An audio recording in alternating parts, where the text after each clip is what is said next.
Selamat datang di Biru, sebuah podcast yang membahas seputar berita terkini, keuangan, investasi, otomotif, dan masih banyak lainnya. Dari masalah jadi solusi. Stay tune. Halo semuanya, kembali lagi di Biru, Bincang Seru by Astra Finansial. Hari ini bersama aku Monica dan aku akan berbincang-bincang sedikit nih tentang topik perempuan karena sekarang kita lagi berada di bulan Maret. Nah, tepatnya 8 Maret kemarin adalah Hari Perempuan Internasional nih.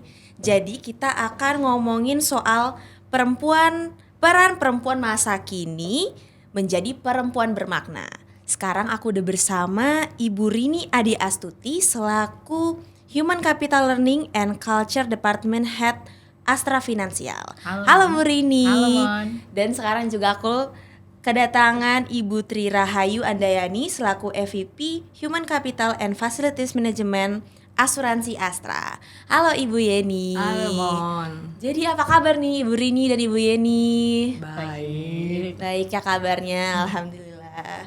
Nah tadi kesini Bu, apa macet di jalan atau gimana Bu? Lancar ya? Lancar lumayan. Lancar Tadi ya? saya sempat ke kantor dulu, jadi Oh, pas ke kantor kesini dulu. ya sedikit-sedikit tersandat lah, biasalah siang-siang. Mungkin karena masih banyak anak sekolah libur kali ya. Oh iya. Oh benar. iya, Jadi karena masih lancar. Iya, masih lancar ya Bu. Jadi hari ini masih inilah ya, masih lancar-lancar lah ya jalanannya. Gak mumet lah ya Bu kesininya Bu. Enggak. Enggak. Semangat. Semangat ya, semangat puasa ya Bu. Oke, nah jadi karena kita sedang berada di bulan Maret dan tadi aku udah mention Bu karena ini masih berhubungan dengan Hari Perempuan Internasional. Aku juga hari ini mau ngebahas tentang banyak sih hal-hal yang perempuan yang mungkin aku bisa ambil dari Ibu Yeni dan Ibu Rini. Nah, Ibu kan sebagai ibu di kantor dan sebagai ibu juga di rumah, mungkin boleh sharing-sharing dikit Bu, gimana sih peran ibu itu di rumah dan di kantor, mungkin dari lingkungan rumah dulu Bu, gimana Oke. tuh Bu? Peran saya sebagai ibu di kantor dan di rumah pastinya ada samanya ada bedanya. Oke. Gitu ya. Iya. Kalau samanya sama-sama punya anak ya. Di kantor kan pasti punya tim, punya anak. Iya, Di rumah juga punya anak. Oke. Yang pasti kalau di rumah, tadi nanyakan di peran saya di rumah, saya harus memastikan anak-anak saya bisa berkembang dengan sebaik-baiknya. Jadi ada apa pendidikannya, kesehatannya, makannya gitu ya, tercukupi lah gitu. Itu tugas seorang ibu, harus memastikan itu. Kalau di kantor saya juga punya anak gitu ya. Saya harus memastikan pengembangan dia berjalan dengan baik. Artinya saat dia masuk kerja sampai nantinya dia meninggalkan perusahaan, dia sudah menjadi seseorang yang lebih baik lagi dan lebih baik lagi gitu. Itu dua hal yang ya harus tetap dijalankan gitu ya. Sebagai ibu dari dua jenis anak gitu ya Bu Rini ya. Anak di rumah dan anak di kantor. Wow, ini jawabannya saya mungkin karena masih muda ya Bu, jadi sangat-sangat menginspirasi lah jawaban Ibu lah ya. Bagaimana sih Bu, kalau kan kata Ibu tadi ada anak di rumah, ada anak di kantor. Berarti secara natural Ibu mendefinisikan dua itu dan memprioritaskan dua itu gimana Bu? Boleh dibagi tipsnya Bu? Oke. Prioritasnya tuh kadang-kadang secara naluri ya gitu ya. Mana dulu yang harus harus didahulukan gitu. Kan tidak semuanya menjadi prioritas satu. Ada kadang-kadang anak di kantor bisa jadi prioritas dua, kadang-kadang anak di rumah jadi prioritas dua gitu ya. Kita harus tahu pada saat mana ini menjadi prioritas pertama dan mana yang pertama. Gitu. Jadi kita harus balance nih. Harus balance kapan ya kita lihat urgensinya lah. Kita harus lihat mana yang lebih urgent untuk kita urusin Iya. gitu ya. Mbak Rini ya. Mungkin nambahin juga dikit ya. Tadi mungkin kalau kita bicara yang pertama tadi yang peran ibu gitu juga ya, itu tadi salah satunya juga tadi kurang lebih sama Mbak Yeni gitu ya. Cuman ada satu juga yang Mbak Yeni yang menjadi cukup tantangan juga adalah membuat situasi nyaman di rumah dan di kantor gitu ya, buat anak-anak di kantor maupun di rumah supaya mereka juga bisa open gitu ya, kalau ada masalah, kalau ada apa open ke kita, sama di rumah juga gitu ya, gimana kita bangun suasana supaya mereka juga open untuk ada masalah, ada apapun gitu ya, bisa cerita ke kita gitu. Nah kalau kita bicara tadi memprioritaskan gitu ya, tadi pasti ada hal-hal di mana yang pertama mungkin urusan rumah dulu, kemudian tiba-tiba nanti urusan kantor harus lebih dahulukan gitu. Yang penting kita tahu kapan di hari itu gitu ya. Biasanya kalau saya tuh di awal hari suka ngeliat dulu saya harus ngapain di kantor sama anak-anak saya ngapain. Nah biasanya tuh saya tuh suka oh jam segini saya harus ngecek, jam segini harus ngecek gitu sih. Paling itu. Kalau mungkin Mbak Yeni juga ada tambahan lain ya gitu ya. Ya sama lah ya, intinya kita harus punya plan di awal hari. Untuk urusan rumah saya mau ngapain aja hari ini, untuk urusan kantor ngapain aja hari ini gitu. Wanita-wanita itu ternyata sangat-sangat hebat ya Bu. Oke, mungkin ini jawaban-jawaban dari Ibu Yeni dan dari Ibu Rini juga bisa menjadi inspirasi buat teman-teman di rumah, rekan-rekan di rumah ya. Oke, bagaimana sih Bu tantangan dalam pekerjaan bagi seorang perempuan yang Ibu rasakan Bu?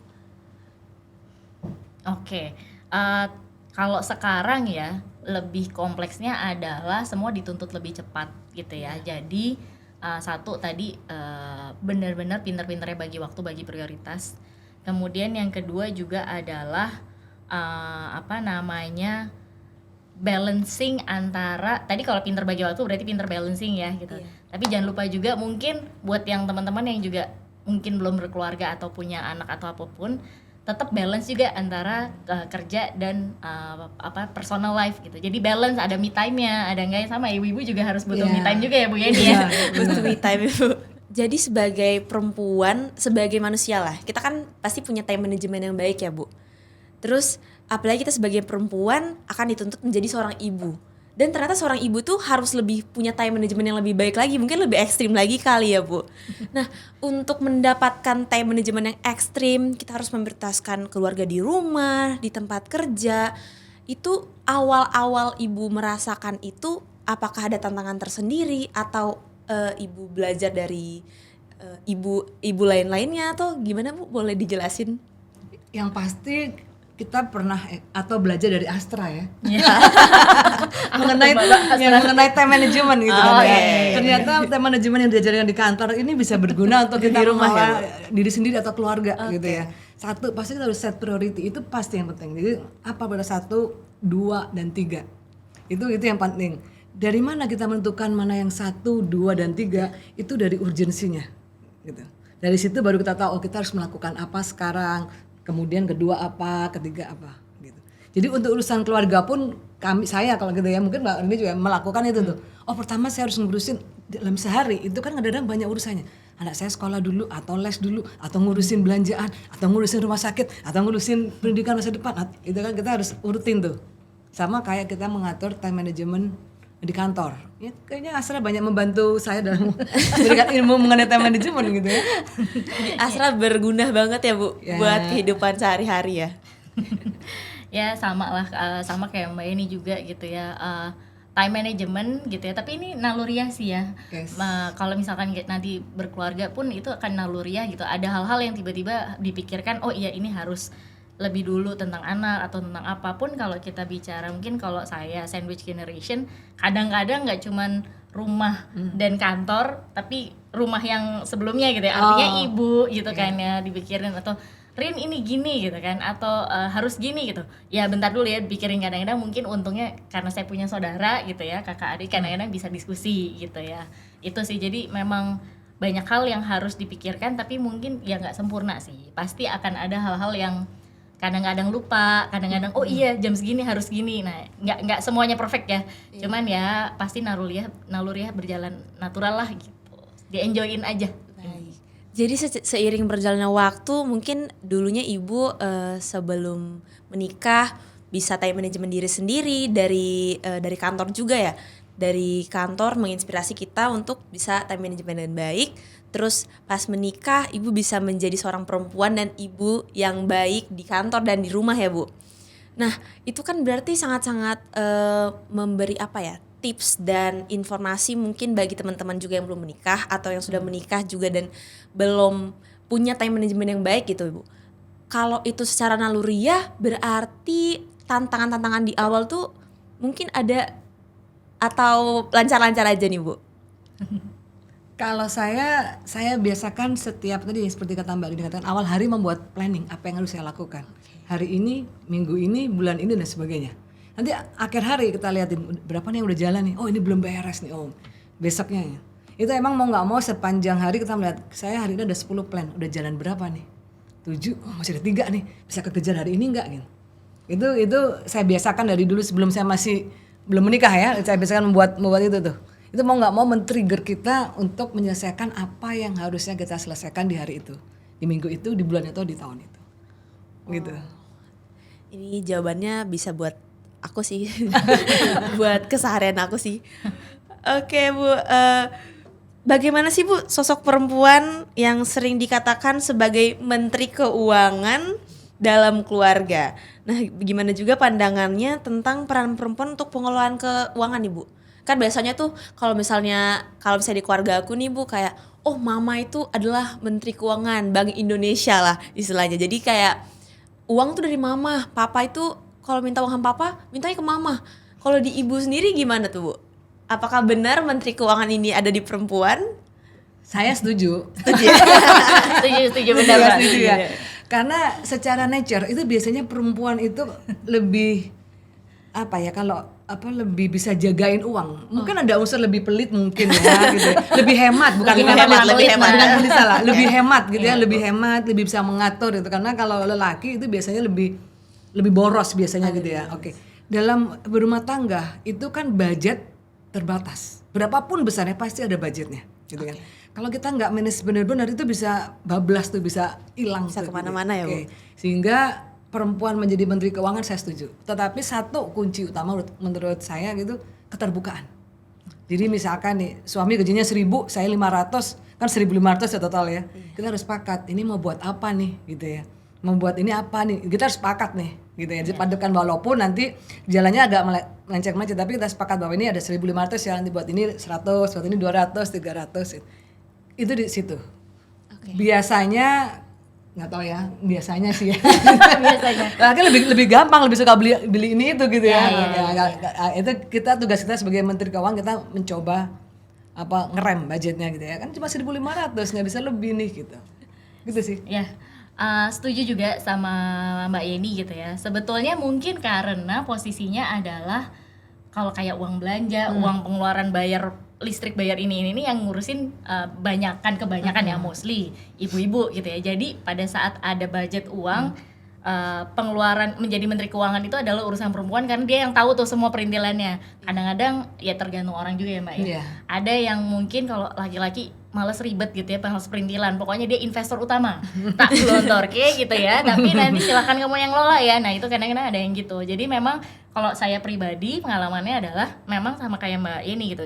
Oke, keterbukaan ini kita ada segini ya gitu ya. Nanti buat urusan rumah yang rutin gitu ya. Ini sekian gitu ya. Jadi nanti pinter-pinternya ngatur kalau misalkan ada pengeluaran-pengeluaran yang terkait rutin. Tapi memang kalau ada hal-hal yang di luar dari yang rutinnya, nah itu harus dibicarakan lagi nih, keterbukaan tadi kata Mbak Yeni gitu. Jadi yang ngatur kerannya memang di perempuan sih. Gitu. Ternyata ibu-ibu cantik di sini nih selain ada jabatan di kantor, terus ada jabatan di rumah, ternyata punya jabatan menteri keuangan juga nih buat keluarga. Berarti perempuan tuh sangat-sangat hebat ya Bu kalau dipikir-pikir ya.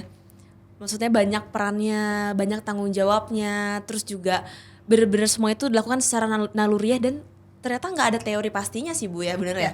Iya. Karena kan tiap keluarga juga pasti punya aturan yang berbeda, Iya, teori yang berbeda setuju, ya. Setuju.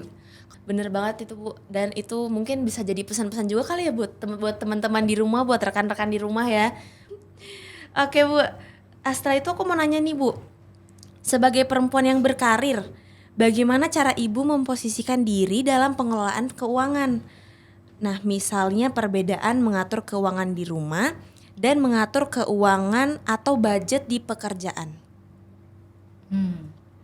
Oke. Kalau mungkin agak mirip ya, polanya sebetulnya agak mirip gitu ya. Cuman mungkin nanti tinggal penyesuaiannya aja gitu ya. Kita punya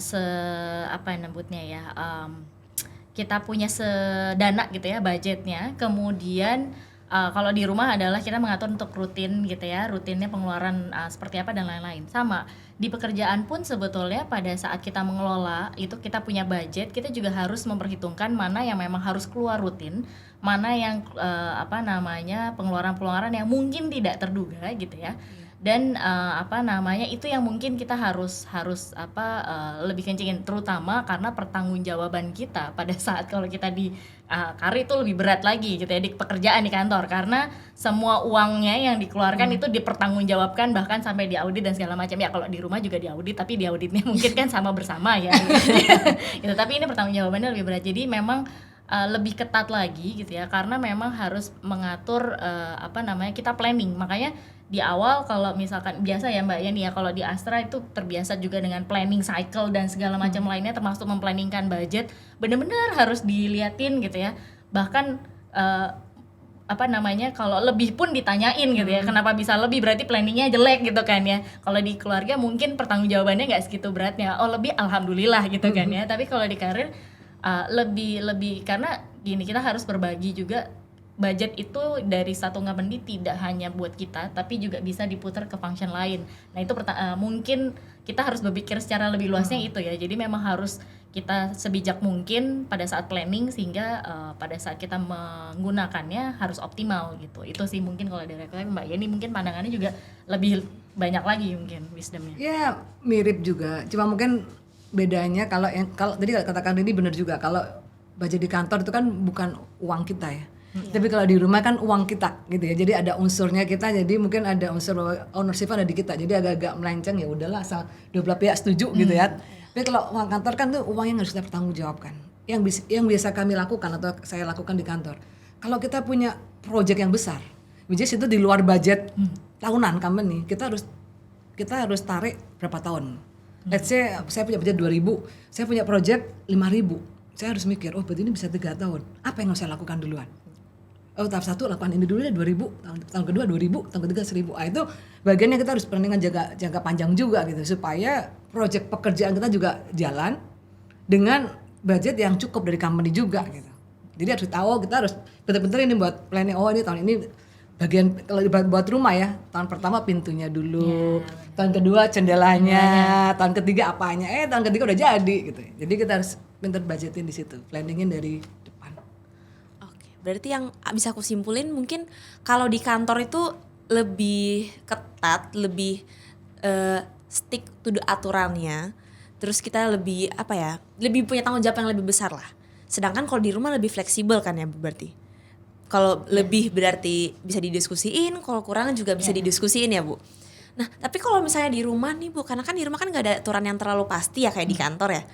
Kira-kira kalau misalnya pengaturan budgeting itu tiba-tiba agak kacau, itu gimana tuh Bu? Apakah bisa selesai dengan cara diskusi aja atau gimana? Gimana tuh Bu? Balik ke masing-masing orang sih. Ada yang orang yang memang sangat konsisten, dia menghitung dan mencatat pengeluaran gitu ya. Nah itu sangat bagus tuh. Tapi kebetulan aku bukan orang yang sangat rigid menghitung pengeluaran. Cuman aku punya perkiraan gitu ya. Di otak sih, harusnya mungkin memang harus dicatat ya Mbak ya. Cuman maksudnya saya tahu bahwa dalam sebulan paling tidak keluarnya adalah sekian. Begitu udah lebih dikit, saya dan suami biasanya diskusi, wah ini lebih mahal nih daripada yang biasanya gitu kan ya, kayaknya yang lain harus lebih dihematin nih gitu, atau kayaknya lain kali kita mesti gimana. Nah itu sih lebih ada waktu dan lebih ada cara untuk memikirkan dengan lebih leluasa mungkin ya kalau kita di keluarga. Cuman kalau di kantor agak lebih rigid lagi nih gitu, kita harus mikirnya benar-benar efisien mungkin. Itu sih kalau dari aku gitu ya. Ya sama seperti itu. Kalau dari Ibu ini apa Ibu per bulannya bikin pembukuan juga kah di rumah? Secara detail itu enggak. Cuma secara global gitu kan ya, dari tadi kan katakan 1.500, berapa untuk ini, berapa untuk ini gitu. Oh ada sisa atau ada kurang dan sebagainya. Yang pasti adalah komunikasi. Dan sekurang, nambah lagi boleh gak? Nah tetap harus didiskusikan lah Bapak. Kan uang masuk sama-sama aja, sekian gitu kan ya. Uang masuk sama aja dan kita udah sepakat alokasinya buat kemana, buat investasi, buat tabungan gitu, buat proteksi dan sebagainya, kan kita udah diskusikan di depan. Nah kalau misalnya aku tadi masih mau ngebahas yang kalau misalnya di kantor kan pakai pembukuan tuh lebih rinci dan lebih kelihatan lah. Kalau di rumah pernah nggak sih Bu kayak kelewatan? Oh ternyata yang 3 bulan kemarin tuh kita lupa bahas yang ini. Ternyata yang ini kelebihan. Terus kayak akhirnya nggak dibahas lagi tuh Bu setelah bulan-bulan setelahnya itu gimana tuh Bu? Apa pernah kejadian seperti itu? Nggak detail kalau saya Nggak Oh, ada nggak sih, sedetail. Iya. nggak ada sih. Karena mungkin karena sudah menjadi suatu kewajiban yang harus keluar terus gitu ya. Pasti itu akan otomatis terbahas dengan sendirinya. Kecuali itu baru rencana. Kalau baru rencana misalkan tahun depan kita mau liburan ke X gitu ya, contoh gitu ya. Cuman terus nggak kebahas lagi nih bulan-bulan yang kalau udah sibuk nggak kebahas, baru kebahas lagi ntar 2 bulan selanjutnya. Baru rencana biasanya mungkin nggak kebahas, tapi kalau udah yang daily gitu ya biasanya keluar rutin sih biasanya pasti kebahas sih ya. Iya. Oke. Berarti lebih ke harusnya kebahas lah ya Bu. Nggak ada yang terlewatkan lah ya. Ya. Saat ini kan kebutuhan keluarga nih semakin dinamis ya Bu. Terus juga kayak kemarin tuh contohnya pas pandemi 2 tahun yang lalu tiba-tiba kita dihadapkan dengan berbagai keuangan yang banyak yang nggak terduga. Kayak mungkin kita udah siapin duit segini untuk investasi, duit segini untuk kuliah anak. Tiba-tiba gara-gara pandemi ternyata pekerjaan juga turun, mungkin juga pemasukan menurun atau banyak ternyata hal-hal yang harus diprioritaskan lah Bu dari uang-uang emergency ini. Gimana Ibu boleh berbagi pengalaman yang pengeluaran yang tidak terduga ini pas pandemi itu gimana Bu? Oke, mungkin tadi kembali ke yang pernah saya diskusikan tadi di depan ya. Saya punya pembagian 50 30 20. 30 itu untuk tabungan atau untuk biaya-biaya yang tidak terduga gitu. Bagaimana cara mengelolanya beragam. Ada orang yang nabung di bawah bantal gitu ya. Ada juga orang yang nabung gitu. Ada juga yang membelikan asuransi. Oke. Kalau saya anak saya sekolah saya berikan asuransi pendidikan. Karena saya ingin nanti once dia udah mulai sekolah dana tercukupi gitu ya. Tapi juga kami punya budget-budget untuk kebutuhan tak terduga. 1, rumah. Kita nggak akan pernah tahu tiba-tiba amit-amit kebakaran. Ya kan amit-amit atau ada apapun lah gitu ya. Kalau sekarang kalau teman mereka lihat kan di berita macam-macam kan. Iya. Tiba-tiba kejatuhan kejatuhan pohon kayak apa. lah. Saya punya asuransi rumah. Oke. Oke, mobil juga gitu kan ya. Saya juga, ini contoh sederhana aja. Lucu, tahun lalu saya ke Jogja naik mobil gitu ya. Tahun lalu saya naik mobil. Saya diem aja loh padahal. Saya diem di lampu merah. Tiba-tiba ada motor nyelonong nabrak babak belur tuh mobil saya. Padahal saya diem, mungkin itu kenceng banget tuh. Oh. Untung aja saya punya asuransi ya. Coba kalau enggak waduh cilaka 17 tuh saya tuh ya. Ya, untungnya saya punya asuransi. Jadi untuk kebutuhan itu saya untuk harta-harta yang memang saya harus lindungin atau jiwa harus lindungin saya masukkan asuransi. Jadi mobil saya untuk saya asuransikan. Karena kalau saya pribadi ya, asuransi itu ibarat ada yang bilang tuh sedia payung sebelum hujan. Untung saya udah beli payung ya kan waktu ada kejadian di Jogja. Kalau enggak saya kehujanan tuh kan. Kehujanan di Jogja ya Bu. Iya benar. Untung saya udah beli payung ya itu. Atau ada orang yang bilang juga katanya seperti mobil tanpa ban serep. Iya kan? Kenapa tuh Bu? Ya, coba mau nggak kita jalani Kak? Saya ke Jogja nggak bawa ban serep, berani nggak? Nggak berani. Saya nggak berani. Saya terus terang saya nggak berani tuh. Tiba-tiba banyak meletus ya cilaka saya sama. Jadi asuransi juga gitu kan. Ya kita harus punya kalau saya gitu ya untuk kebutuhan terduga saya harus harus lindungin proteksi keluarga saya gitu ya dengan salah satunya dengan asuransi. Gitu. Wow. Asuransi ini penting banget berarti buat kita sehari-hari ya Bu ya. Masuknya ke kebutuhan tak terduga ya Bu. Iya. Nah ternyata nih asuransi Astra juga punya banyak produk ya Bu. Ada Garda Auto, terus juga Garda Motor, Garda Health Tech, ada juga Garda Mi, Garda Edu, Garda Home, dan Garda Trip. Ini adalah asuransi dari Astra yang bisa untuk kendaraan, untuk perjalanan juga dan lain-lain nih Bu. Nah kalau misalnya teman-teman pengen tahu kelanjutannya bisa kunjungi gardaauto.com dan di Instagram juga bisa di @asuransi Astra dan @gardaauto. Nah Bu, kalau misalnya asuransi itu masuknya ke kebutuhan tak terduga, apakah semua orang punya mindset seperti itu, Bu? Menurut saya harusnya begitu ya. Harusnya begitu ya. Kayak intinya kalau saya satu tadi, sedia payung sebelum hujan. Kita nggak akan pernah tahu kapan itu hujan. Tapi kan kita nggak mau kehujanan terus pilek, terus flu, terus sakit, kita nggak mau kan. Ya, jadi sebaiknya kita beli payung lah. Waktu hujan ya kita bisa buka payungnya, kita nggak jadi sakit gitu. Jadi itu bagian dari dana yang kita harus siapkan untuk proteksi diri. Karena kalau kita kehujanan, mungkin nanti budgetnya lebih banyak. Karena kita sakit, flu masuk rumah sakit lebih besar daripada saya beli payungnya gitu. Setuju Mbak Yani, karena memang terutama pas pandemi ya. Jadi karena pandemi baru aja, memang akhirnya waktu itu ibu bapak kena juga, dan akhirnya bapak meninggal juga.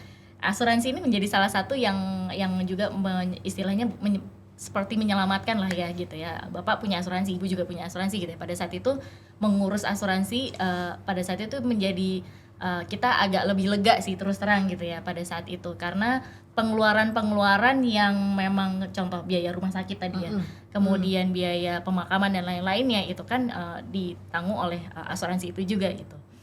Jadi kalau asuransi menjadi biaya tidak terduga, sehingga akhirnya kalau di saya akhirnya itu jadi biaya rutin yang keluar, karena kan kita bayar premi asuransi ya Mbak gitu. Dan kalau ada ini pengalaman kemarin, memang akhirnya tidak terduganya diambil dari tabungan, karena pada saat semua bapak meninggal itu kan akhirnya kita bingung ya, karena ibu juga masuk rumah sakit. Akhirnya kita anak-anaknya berputar otak, dan akhirnya kita mencoba untuk oke, berarti ini kita harus ngambil dari tabungan masing-masing ya gitu. Tapi hal-hal kayak gitu akhirnya ini karena situasi pandemi ya, jadi memang tidak terduga, jadi itu harus siap. Jadi kalau mungkin saya pernah dengar juga bahwa setidaknya di tabungan ada investasi pasti ada biaya pengeluaran sehari, iya pasti, tapi di tabungan setidaknya minimal berapa kali dari penghasilan harus ada di situ, supaya pada saat kita butuhkan masih ada. Nah itu tuh yang harus juga di ini sih, mungkin buat teman-teman yang lagi belajar meniti karir gitu kan ya Bu. Iya.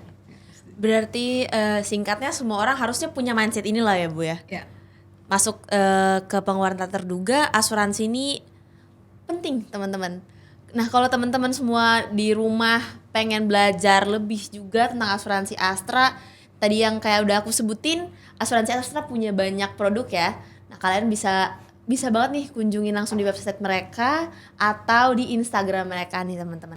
Nah aku mau nanya lagi nih Bu, biasanya kan di pertengahan tahun itu kita akan mendapatkan penghasilan tambahan, misalnya kayak THR nih Bu. Nah sebagai Menteri Keuangan di rumah, gimana Bu kira-kira tipsnya? Boleh di-sharing ke teman-teman cara pengelolaan dana THR itu menurut ibu-ibu sendiri.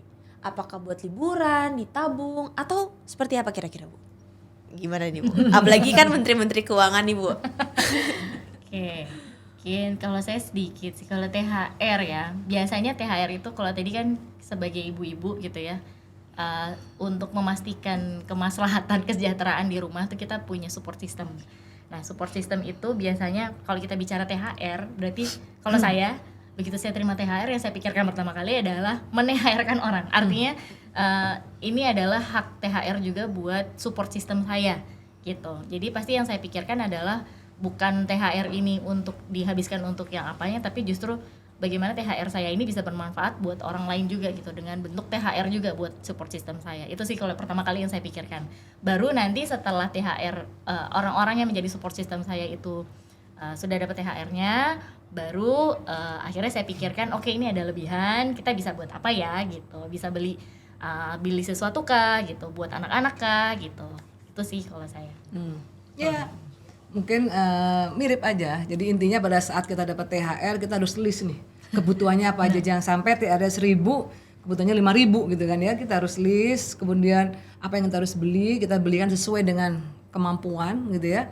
Dan pastikan masih bersisa. Sisanya apa, untuk self reward bisa juga. Kemudian atau juga untuk investasi gitu. Apalagi juga buat teman-teman yang tidak merayakan Ramadan gitu ya.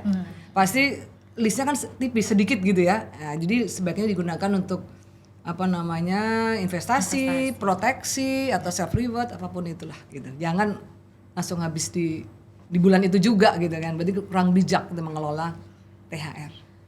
Berarti istilahnya THR ini juga harus dikelola sebijak-bijak mungkin ya Bu ya. Iya. Iya. Walaupun istilahnya uang bonus, ternyata nggak boleh dipakai semuanya ya Bu. Iya, benar. Harus sebijak-bijak mungkin ya. Iya. Aduh tuh teman-teman yang agak kurang bisa memanage uang ya, ini dikasih tahu sama menteri-menteri keuangan dari rumah. Pakailah THR kalian sebijak mungkin, jangan langsung dihabisin. Nah, permasalahan yang sering dihadapi atau tantangan dalam mengelola keuangan gimana Bu? Apakah ada atau udah sebagai menteri keuangan di rumah udah Pasti banyak. Pasti ya. ada Baik sih, banget nggak ya. mungkin Tetap nggak ada ada ya, Bu? sih. Iya. Cuman kalau saya balik lagi mungkin ke pengeluaran yang sih, sebetulnya lebih ke situ. Challenge sama permasalahan saya sih, lebih ke situ. Atau kalau Mbak Yeni mungkin? Ya sama lah. Makanya tadi kan kita ada porsi 50, 30, 20 gitu. Artinya harus kita kelola, once ada kebutuhan nggak terduga, kita sudah punya payung, kita punya tabungan yang kita harus keluarkan dan sebagainya gitu kan. Sehingga meminimalisasi kekagetan gitu. Pastilah kaget, pasti ada kaget. Tapi kalau kita udah punya cadangan dana bentuknya apapun itu ya kita bisa gunakan dari situ gitu. Tapi kalau kita nggak punya itu semua habis gitu ya kagetnya pangkat 3 Kaget ya. tiga. Kaget ya Bu. Iya. Sama investasi juga mungkin pilih-pilih yang benar kali ya, Iya, Mbak Yeni, iya. gitu. Jadi Percaya. pengeluaran tak terduga dan investasinya pun milihnya juga harus lebih selektif ya. Harus lebih bijak lah gitu ya.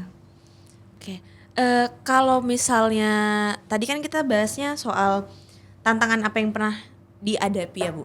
Boleh sharing nggak Bu? Kira-kira apa di dalam kehidupan ibu-ibu ini apa yang paling pernah tantangan yang paling nggak terduga lah Bu dan kayak paling bikin shock gitu.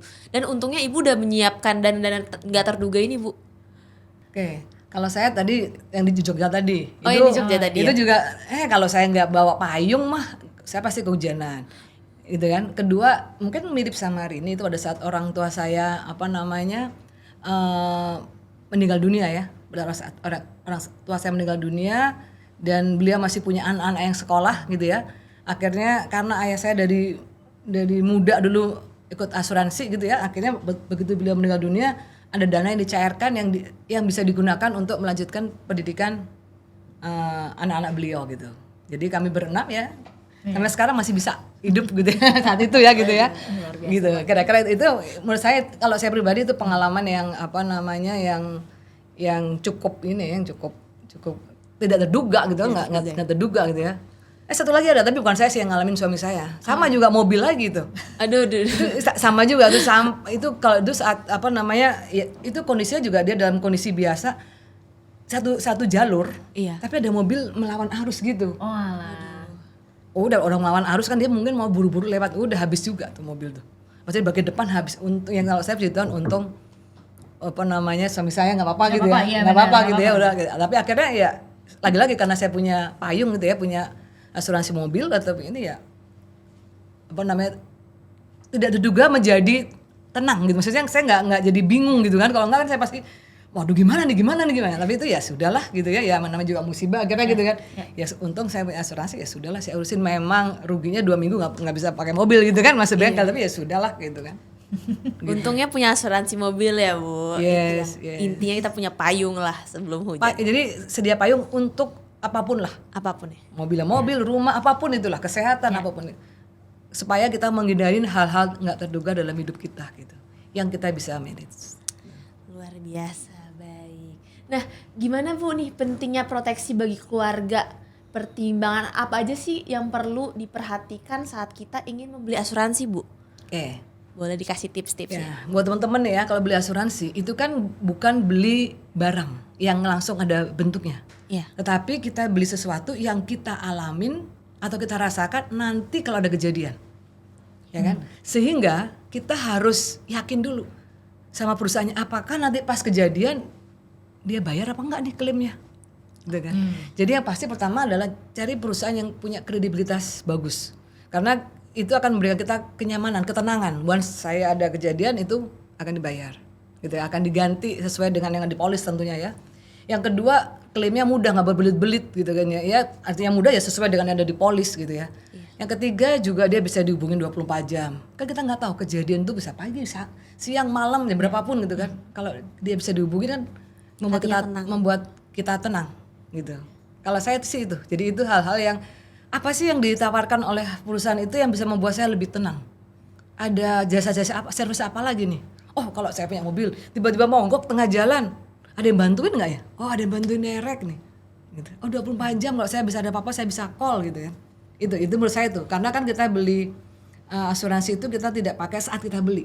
Seperti kita beli makanan langsung kita bisa rasakan gitu, bisa makan gitu kan, nggak nanti once itu kejadian. Jadi kita harus pasti bahwa dia akan memenuhi kebutuhan kita once itu kejadian.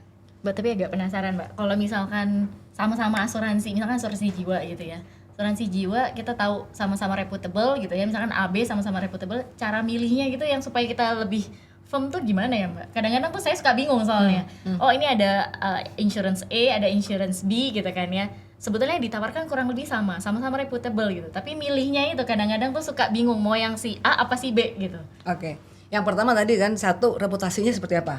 Kedua, kalau memang ada teman yang sudah pernah pakai asuransi gitu. Oh, karena kan kita pengen tahu apakah klaimnya mudah. Ya. Ya kan? Artinya kan nggak klaimnya mudah, kita bisa bertanya ke orang yang pernah menggunakan itu. Oh, ini gampang, ini mudah, ini gitu. Yang ketiga tadi, coverage-nya. Pertanggung apakah ini di cover cuma 3 hari kalau di rumah sakit, kalau ini bisa 4 hari dan sebagainya gitu. Keempat adalah coverage-nya apakah sesuai kebutuhan kita. Jangan sampai itu dia mengcover banyak hal yang kita nggak butuh gitu kan, yang sesuai dengan yang kita butuhkan gitu. Biasanya perusahaan-perusahaan asuransi kan dia punya web, punya itu, jadi bisa dibaca di situ untuk kita tahu apa namanya produk dia seperti apa, pelayanannya seperti apa gitu ya, coverage-nya seperti apa gitu. Ngomongin asuransi Bu, nah ini Garda Auto punya manfaat juga untuk Garda Health Tech. Yang pertama nih bisa manfaatnya untuk konsultasi online dengan dokter umum ataupun spesialis di aplikasi Halodoc hingga 12 kali per tahun. Yang kedua, manfaat biaya obat yang diresepkan oleh dokter online hingga 100.000 per konsultasinya. Dan yang terakhir, santunan meninggal dunia atau cacat tetap keseluruhan karena kecelakaan hingga 25 juta. Wow, ini bisa banget ya Bu asuransinya untuk teman-teman di rumah ya. Iya, ini termasuk payung yang bagus menurut saya yang gitu bagus kan. ya. Kan kita nggak tahu kapan amit-amit ada apa-apa gitu kan, sudah ada payungnya. Karena kalau nggak ada payung, kehujanan sakit lebih repot lagi. Di rumah sakit lebih parah lagi. Oke. Boleh dong Bu, ini kita kan udah sampai di penghujung acara ya. Ibu kasih kita closing statement untuk sesi bincang seru hari ini. Gimana tipsnya untuk menjalani peran sebagai seorang perempuan di masa kini? Oke, kalau mungkin saya dulu kali ya. Boleh. Closing statement ya sebetulnya lebih kepada ini sih, tetap enjoy, jangan menyerah gitu ya. Dan sebisa mungkin tetap belajar. Kenapa tetap belajar? Tadi nggak ada perempuan atau orang yang dilahirkan langsung hebat gitu ya. Jadi pasti ada proses-proses pembelajaran, sama kayak mungkin saya juga menjadi bisa kayak tadi prioritas waktu lili itu juga pasti sambil masa transisi belajar gitu ya, dan bertanya. Kalau tadi Mbak Yeni tadi aku seneng tadi Mbak Yeni tanya sama orang yang udah pernah pakai asuransi itu. Nah, kita tanya sama orang kalau kita punya kesulitan, kita boleh sharing sama temen gitu. Gimana sih kamu kok bisa ngatur ini dengan baik, aku nggak bisa. Jadi jangan khawatir untuk bertanya sama expertnya atau orang yang sudah pernah. Itu sih closing statement saya. Oke. Dari Wi. Kalau saya setuju dengan Mbak Rini, saya cuma mau menambahkan, jadi perempuan itu bukan jadi orang nomor 2 gitu ya. Asik. Oke. Perempuan sama laki-laki punya kesempatan yang sama untuk sama-sama maju. Jadilah diri kamu bermakna buat diri kamu sendiri, buat keluarga kamu kalau kamu sudah berkeluarga, dan buat lingkungan sekitar kamu. Jadi jadilah perempuan bermakna. Mantap. Oke, kita udah selesai ya sesi bincang-bincang hari ini. Bincang-bincang seru sama Ibu Yeni dan Ibu Rini dari Astra Finansial dan dari Asuransi Astra. Nah, buat teman-teman di rumah, hari ini kita bincang-bincangnya sangat-sangat bermanfaat ya untuk kehidupan sehari-hari, untuk kita sebagai perempuan, kita sebagai diri kita sendiri, dan untuk masa depan kita nanti. Dan semoga perbincangan hari ini juga bisa menjadi pembelajaran yang seru buat kalian. Sampai ketemu lagi di episode Biru Bincang Seru bersama Astra Finansial. Saya Monica pamit undur diri dan sampai jumpa. Bye. Bye-bye.